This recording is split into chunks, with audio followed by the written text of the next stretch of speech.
नमस्कार दोस्तों, जब हम भारतीय आसमान की बात करते हैं तो एक नया सवाल सबसे पहले आता है, इंडिगो।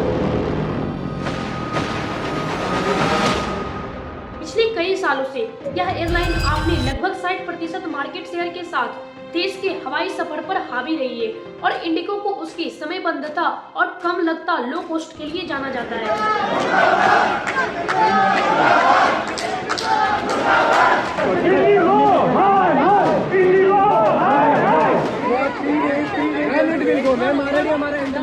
लेकिन क्या यह सुनहरा दौर अब खत्म हो रहा है? पिछले कुछ महीनों में इंडिगो लगातार विवादों और फ्लाइट्स की देरी, कैंसिल होना और कर्मचारियों द्वारा यात्रियों के साथ कथित दुर्व्यवहार और ऐसी खबरें लगातार सुर्खियां बटोर रही है। आज हम समझेंगे कि इंडिगो, जो कभी भारतीय एविएशन का पोस्ट चाइल्ड थी, आखिर क्यों इतनी आलोचनाओं का सामना कर रही है और इसका भविष्य क्या है। इंडिगो ने पिछले दिन यानी कि गुरुवार को 550 फ्लाइट रद्द कर दी।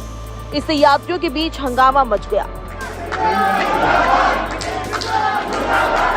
ये सिर्फ गुरुवार की बात नहीं है, पिछले 3 दिनों से यही हो रहा है।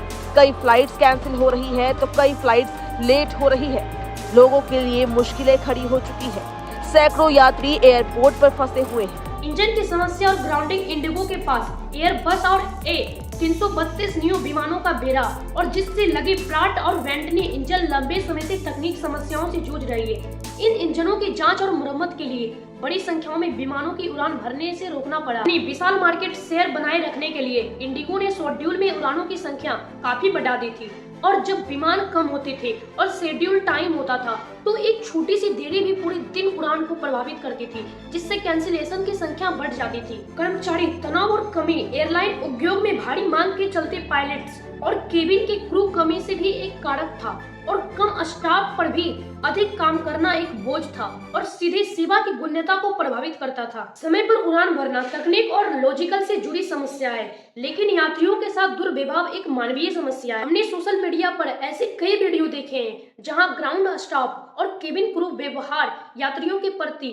आपत्तिजनक रहा है। विशेषज्ञ मानते हैं कि इंडिगो का भारतीय डोमेस्टिक मार्केट में एकाधारी मोनोपोली जैसा होना इसका एक बड़ा कारण है। जब किसी कंपनी को पता होता है कि यात्री के पास विकल्प बहुत सीमित है तो ग्राहक सेवा में लापरवाही बरत सकता है। इंडिगो की इन चुनौतियों का असर केवल यात्रियों पर नहीं पड़ा है बल्कि एक एविएशन सेक्टर पर पड़ा है। इंडिगो की कमजोरी का फायदा नई और पुराने एयरलाइंस उठा सकते हैं। टाटा की विस्तारा और एयर इंडिया जैसे फुल सर्विस एयरलाइन इस मौके का उपयोग इंडिगो के मार्केट शेयर और संधि लगाने के लिए कर सकती है। इंडिगो का सफर अभी कठिन दौर से गुजर रहा है।